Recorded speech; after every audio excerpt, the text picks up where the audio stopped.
to introduce specific mutations. Some of these can be deletions, take away some portion of the DNA, or you insert something additional, and then substitutions. Some of these substitutions can be just one nucleotide change, so sometimes they're called point mutations, but they just merely involve changing this one nucleotide. So oftentimes, when we want to just introduce just a small change, like a single nucleotide mutation that might lead to the single amino acid substitution, we might use a technique called site-directed mutagenesis. Site-directed means we're just focusing on one particular region of DNA, where we might change just one nucleotide that might result in change in one amino acid. Right. In a site-directed mutagenesis, let's say I have double-stranded DNA, and on top here, so first of all, E. coli, when it replicates its DNA, it will eventually methylate its DNA. Thus, E. coli DNA is resistant to cleavage by its own cell restriction endonucleases.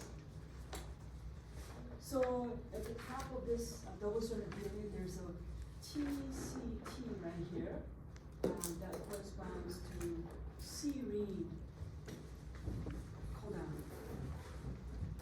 But let's say I'm interested in mutating that I'm mutating that TCT into TGT. It's only one nucleotide change from C to G. And that will eventually turn that serine codon into cysteine codon. So what I'm gonna do is I'm gonna make myself first a primer. Primer is a small stretch of DNA that I can outsource, and I can control its sequence. And so I'm gonna tell this company to make this DNA primer for me that has guanine replacing cytosine right here. So now that I have my primer in hand, what I'm gonna do is I'm gonna take my DNA, then I'm going to lower the temperature a little bit, and I'm gonna add excess of this mutagenic primer, let it hybridize. And so now I have basically mismatch both on the top strand, bottom strand. I forgot to mention, I'm not just ordering one primer, I'm ordering a pair of primer, one that will bind to the top strand, one that will hybridize to the bottom strand. In both cases, I'm shooting to convert this CG base pair to GC base pair, okay? Okay, so now I'm gonna do a PCR. So top strand in a PCR cycle, the top DNA polymerase will extend and make complementary circle DNA to this original top DNA strand. And same thing, in this bottom case, the DNA will be extended during PCR. So I do this many, many times. And you can see that if I just started out with one parental plasmid DNA, and I do this maybe 20 or 30 cycles, I'm gonna have a lot more of this DNA that contains a mutation compared to original, let's say one double-stranded circular DNA. Then I'm gonna allow the temperature to be raised to separate the mismatch bases, and now I'm allowing this strand that's been extended from this top DNA, and the bottom strand that's been extended, because after all, they're complementary to find themselves. Okay. And so then that'll only allow the remaining original DNA bottom strand and top strand to hybridize. What I really want is this one. I want to eliminate this. And somebody found out, maybe by accident or through research, there's a recession endonuclease called DPN1 that will degrade double-stranded DNA if it's methylated. So the parental DNA happens to be methylated. So that DNA will be cleaved, and then so basically it won't stay as a plasmid if it's cleaved like this. And so now in my PCR test tube, I have enriched my test tube with this excess of this mutated amplified DNA that has replaced CG base pair with the GC base pair. It seems like a lot of work, but sometimes if this one base pair mutation can be critical in one study, then this is worth all the trouble. Now you can introduce this mutated plasmid into host cell, make many copies, and also maybe even try to express the gene product. You see what effect that single base pair mutation has. Yes. What stops the two different primers from just binding to each other? Good question. They can, but the thing is, if they bind, there's nothing else that they can. There's no template for them to. Good question. If I have, let's say, top primer, bottom primer, and if they just hybridize, that could happen. But then in order for them to extend, let's say, this way on the top strand, this way on the bottom strand, there's no template that will guide them to what DNA to make. So basically, it could happen, but it's kind of like a dead end product at this point. It's okay? Okay, so that's one example of specific point mutation. We can also do cassette mutagenesis. I grew up when people were having little cassette tape that you can wear around your belt. You look really cool. Some people have their boombox on their shoulder, playing music really loud. There were no CDs at the time. We used cassette, and you open up the cassette. And you just insert a cassette and you play.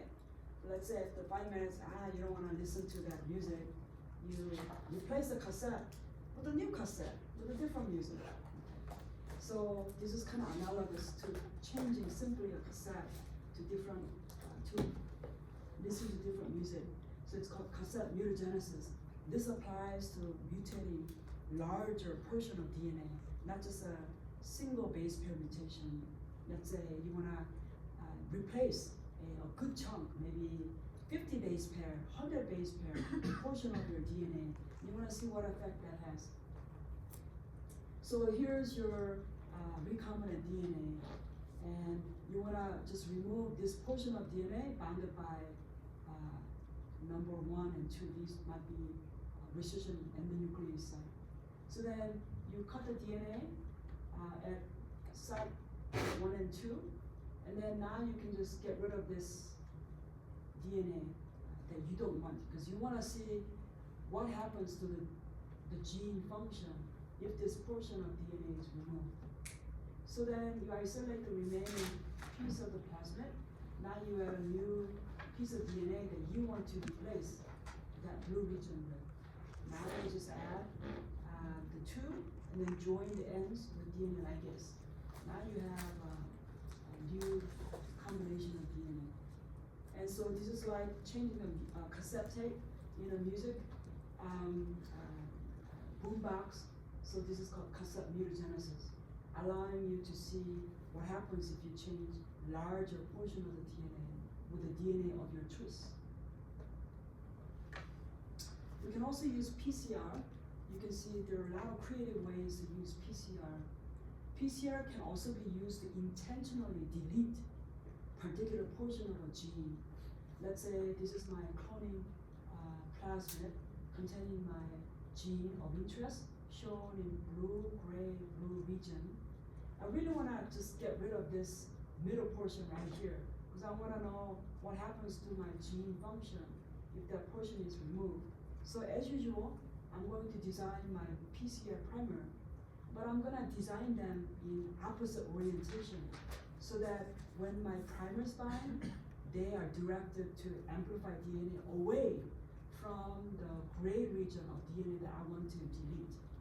And so the top strand has a DNA primer that goes from 5' to 3', so that when the DNA amplification occurs in PCR, DNA is being amplified this way. Okay? Let's say I amplify the full circle. Now that DNA binds in the next cycle a primer in the blue region, again bypassing that gray region that I want to delete. Again, in the next cycle, PCR will occur, but now when the primer is directed against away from that region, this region consistently is not going to be amplified.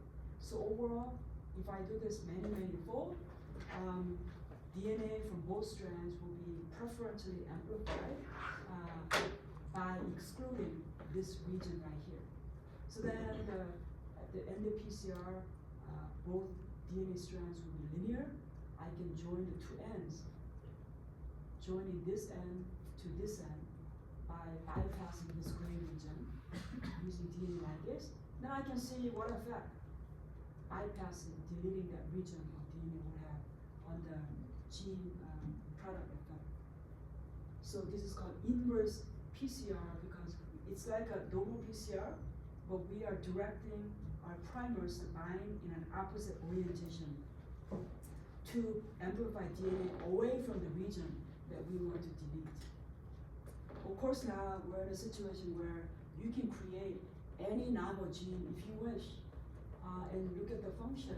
So one good application of this so-called designer gene technique is to make immunotoxins. Let's say you want to have an antibody that recognizes tumor cell, but that antibody is juxtaposed to toxin. So when that antibody binds to a tumor cell, the tumor cell gets exposed to toxin, and then that could be a very specific way to kill a particular cell that you don't want. It could be cancer cell, disease cell, whatever. And so immunotoxins are basically chimeric proteins where you have gene for antibody that's juxtaposed to gene encoding toxic protein. So it's a 1-2 punch to basically selectively kill certain cells that you don't want. You can also use this designer gene technique to make synthetic vaccines that are not dangerous. There's a lot of concern out there that vaccines could actually cause you disease or cause harm. But what if you took the gene corresponds to the coat protein of some virus? So coat proteins don't cause any disease. It's the nucleic acid from the virus that causes disease. So why not perhaps use portion of the gene that corresponds to the coat protein of virus and use that to as a vaccine, and so that way you're not exposed to any potential mutagenic or infectious agent, but you're merely developing immune response against, let's say, synthetic vaccine that corresponds to non-infectious coat protein.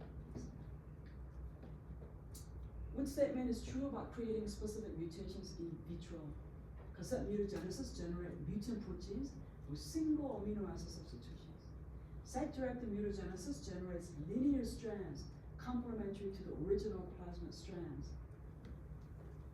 I think it should say except for the base change encoded in the PCR primers. Sounds like these two have some wordings that are kind of switched around. In site-directed mutagenesis, mutated plasmid is prepared with cohesive ends. Cassette mutagenesis relies on ligation of synthetic single-stranded oligonucleotide plasmid. In inverse PCR, deletion can be introduced with primers that flank this region and are oriented toward a segment to be removed. Okay. Generates linear strands complementary to the original plasmid, except for the base change encoded in there. this is almost true, oriented away from the segment to be removed. Another way that recombinant DNA has augmented our understanding of biological science is that it helped us to achieve sequencing of genomes. First, small viruses, then we moved on to bacteria, then to simple eukaryotes, even to complex eukaryotes like human beings. Today, there are many organisms whose genome has been completely sequenced, but this is the first example of the full complete sequencing. This is from a bacteria that causes flu, Haemophilus influenza, and it's a circular double-stranded DNA.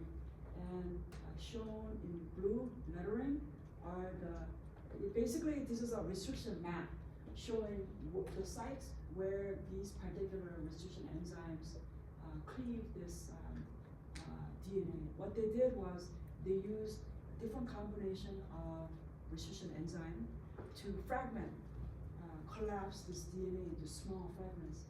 And each fragment was sequenced, and then using overlapping sequences, kind of like putting together a puzzle by matching the parts, the colors that overlap, they were able to eventually put together the whole entire genome. So that was a pretty huge accomplishment, but then this paved the way for sequencing of other organisms' genome, even human. And so human genome has been almost completely sequenced about 20 years ago, and in the past few years, they have almost completely, 99% of genome has been completed. And all that information is available in the public databases. So we know that our DNA is 3 billion base pairs, and it's distributed among 24 chromosomes. Initially, it was estimated that we have about 100,000 genes, but upon sequencing, that number has been greatly lowered, and now today's accepted number is around 23,000, 22,000. We have now begun looking at the location of particular genes, especially disease-causing genes, within certain chromosomes in the human genome. A lot of these genes that are shown here are not disease-causing genes, but these are the genes that we're going to study that are involved in metabolism, like this 3-hydroxy-3-methylglutaminyl-CoA reductase. The enzyme that determines the rate-determining step, the slowest bottleneck step in making cholesterol. We can get cholesterol two different ways, from our diet or by our liver and small intestine. This is the enzyme that is used by our cells to make our own cholesterol from scratch. And so a lot of statins that some high blood cholesterol patients take are basically competitive inhibitors of this enzyme right here. We will study more later on.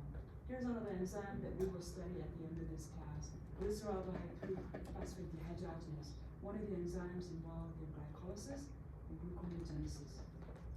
We'll have a very nice chapter coming up in Biochem 2 that looks at the metabolism of glycogen, how glycogen is made, stored in both liver and muscle, and how it's also broken down as energy source.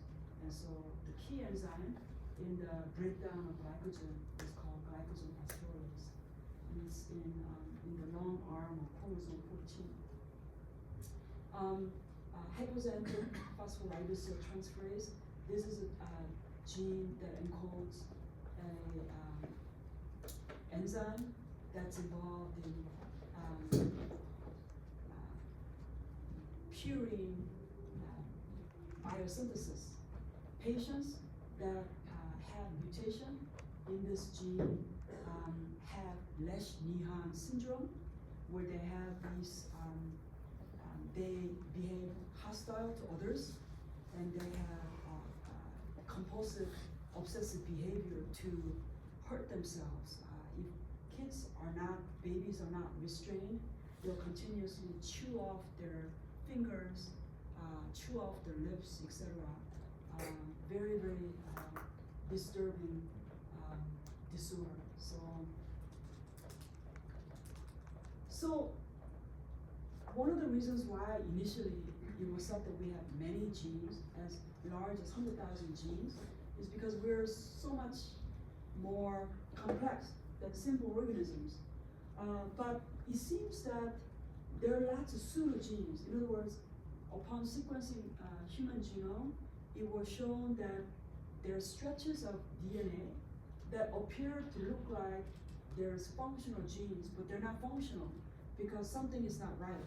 Maybe their promoter is deleted, or their control regions or ribosome binding sites are not there anymore. So we have a lot of pseudogenes. An example of a large family of pseudogene is in our olfactory receptor. In our nose, we have receptors poised to detect a lot of different odorants, things that are volatile, a lot of organic substances. We have several hundred pseudogenes that only pertain to these defective odorant receptor genes. And so it is thought that it's one of the reasons why our ability to smell is not as sensitive as the dogs or other organisms' ability to smell, for example, because we have so many pseudogenes that are just not functional. And so that's kind of interesting. We also have a lot of sequences that bear resemblance to some sequences in the retroviruses. And some of them are very long, some of them are very short. And so, and they're repeating many, many times. So those short ones are called SINE, short interspersed elements that are repeated over and over again. One of those short repeat sequences that resemble kind of viral sequence is a sequence that's recognized by the researching enzyme ALU1. Many of these ALU1 sequences. Sequences that are even longer than this are called LINE, long interspersed elements that are also scattered around throughout our genome. We don't really understand the relevance of these sequences, but again, the current international effort known as ENCODE, Encyclopedia of DNA Elements, hopefully can shed some light on the relevance of these sequences and how they were originated. Maybe at some point during human development, we were bombarded with some viral DNA, and some of these are just remnants from that. After looking at this, I feel that I'm going to skip this section, next generation sequencing methods. These are just slight variation of the original Sanger's dideoxy sequencing methods that are used today, using high power computer to greatly speed up the pace of sequencing, so we can sequence even large whole genomes very rapidly, and also they have become more affordable.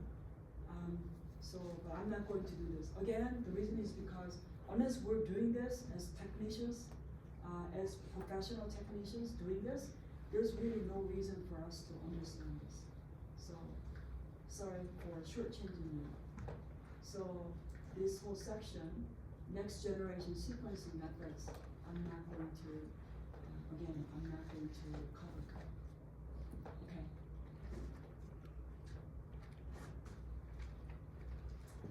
Now that we know genomes of different organisms,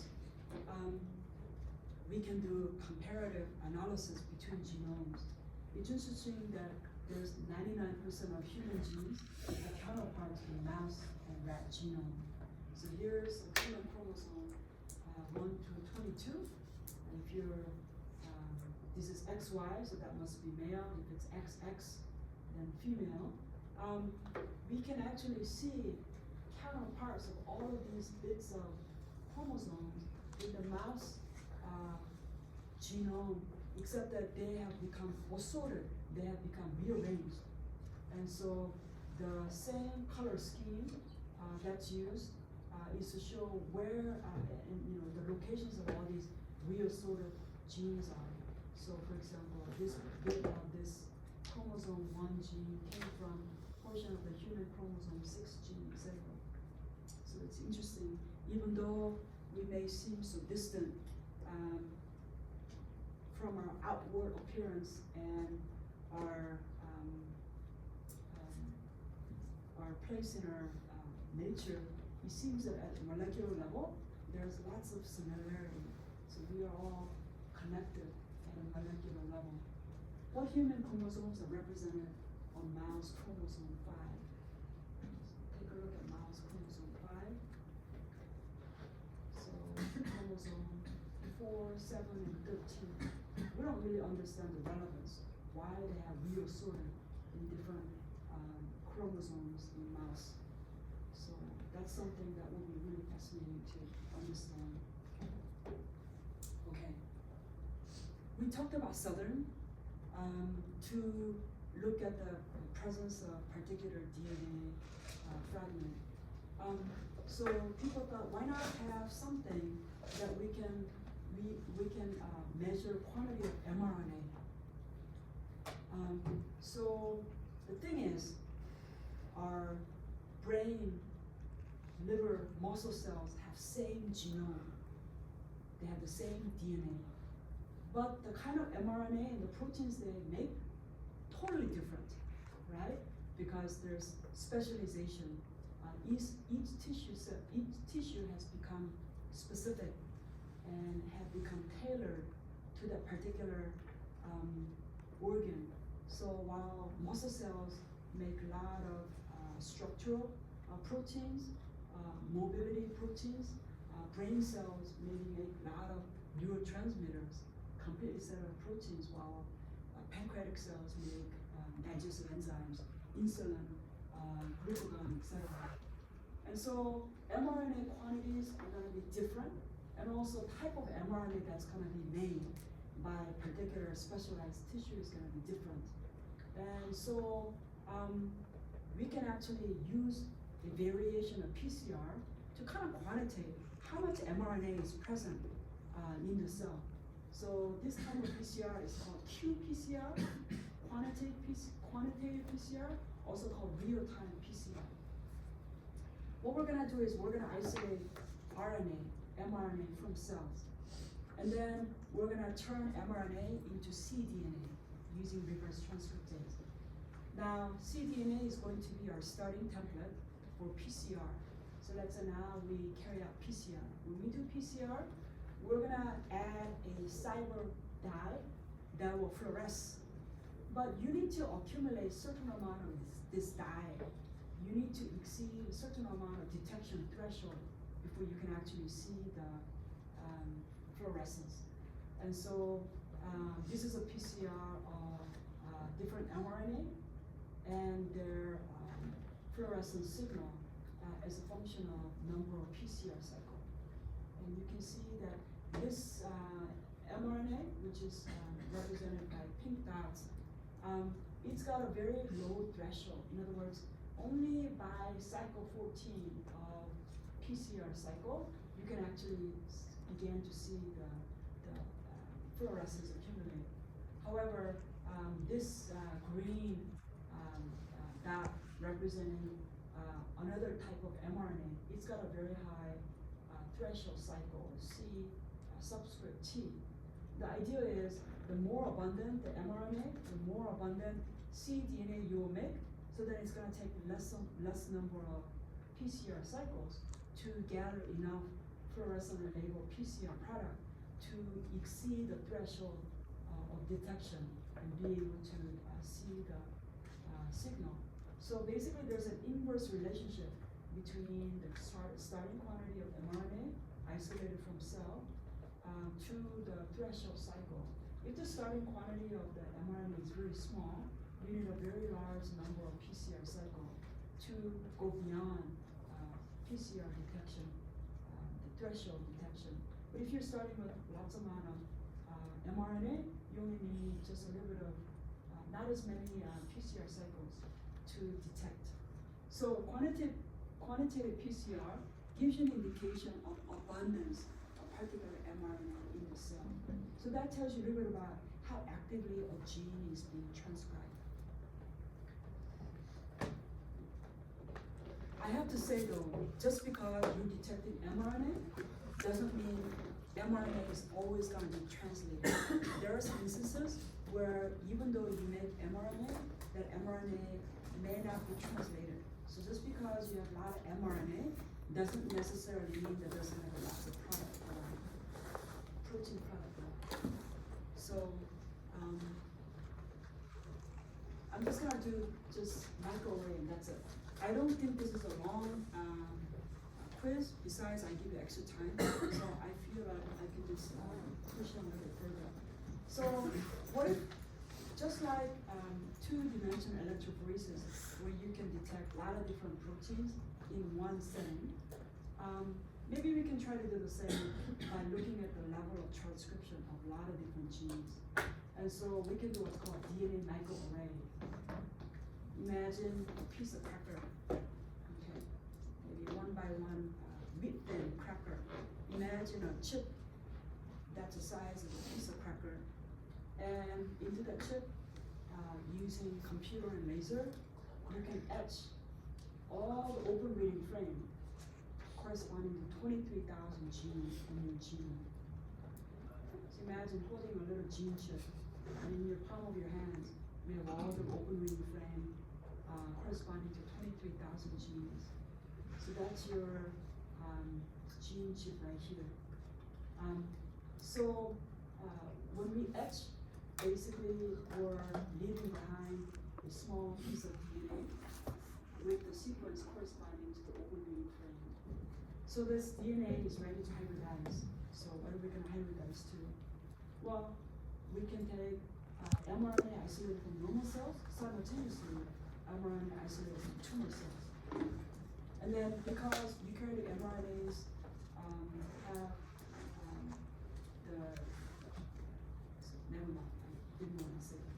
So we can actually do reverse transcription, and maybe for normal cells, we use fluorescent tags, so that cDNA from normal cells will fluoresce green, while cDNA derived from mRNAs from tumor cells will fluoresce pink.